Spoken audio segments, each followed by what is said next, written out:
బలరాముడు ఒక వానరుడిని సంహరించాడని దశమస్కంధంలో వివరించబడి ఉంది. మరి బలరాముడు జన్మరహస్యమేంటి? బలరాముడు వధించిన ఆ వానరుడు ఎవరు? ఎందుకు ఆ వానరుడిని సంహరించాడనే విషయాలను గురించి మనం ఇప్పుడు తెలుసుకుందాం. శ్రీకృష్ణుడి సోదరుడు బలరాముడు. అయితే బలరాముడు దేవకి గర్భమున 7వ వాడిగా జన్మించాలి గాని కంసుడికి 7-8 గర్భాల గురించి సందిగ్ధం కలిగించి కంసుడిలో మరింత భయాన్ని కలిగించి బలరాముడిని దేవకి గర్భం నుండి సంరక్షించి గొల్లెపల్లెలో ఉన్న వసుదేవుడి భార్య అయిన రేవతి గర్భంలో ఉంచారు. అందుకే బలరాముడిని సంకర్షణుడని అంటారు. సంకర్షించడం అంటే బ్రహ్మ చైతన్యం నుంచి దూరంగా లాగడమని అర్థం. బలరాముడు ఆయుధం హలము, నాగలి. ఇక భూదేవికి వరాహ విష్ణుమూర్తి వరప్రసాదం వలన ఒక కుమారుడు జన్మించాడు.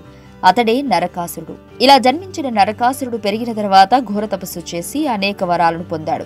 అందులో ఒక వరం ఏంటంటే తనకి తన తల్లి చేతిలో తప్ప మరొకరి చేతిలో మరణం అనేది లేకుండా ఉండాలని వరాన్ని పొందాడు. తనకి ఉన్న వరాల కారణంగా నరకాసురుడిలో గర్వం పెరిగి అందరినీ హింసించడం మొదలు పెడతాడు.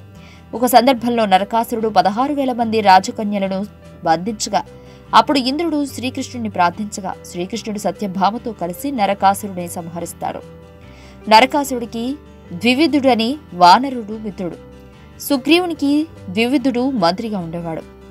వనరుడైన తన సోదరుడు మైందుడు కూడా మహాశక్తిశాలి.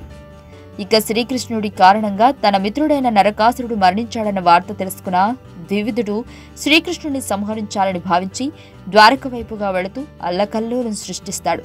ఈ విధంగా హింసాకాండం సృష్టిస్తూ ద్వారకకు వెళుతుండగా రైవతకం అనే పర్వతం నుండి అతడికి ఒక సంగీత ధ్వని వినిపిస్తుంది.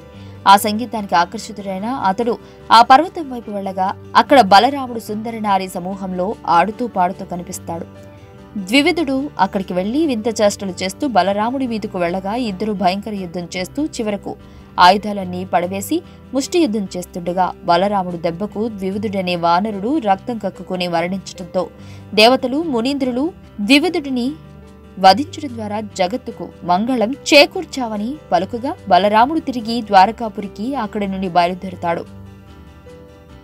అంతుచిక్కని రహస్యాలు, మరెన్నో మనకి తెలియని పురాతన కట్టడాలు, వాటి వెనక దాగిన నిజాలు, పూర్వీకుల ఆచారాలు, మరెన్నో మూఢ విశ్వాసాలు, ఇలా కాలగర్భంలో కలిసిపోతున్న రహస్యాల కొరకు సబ్స్క్రైబ్ చేయండి రహస్యవాణి ఛానల్.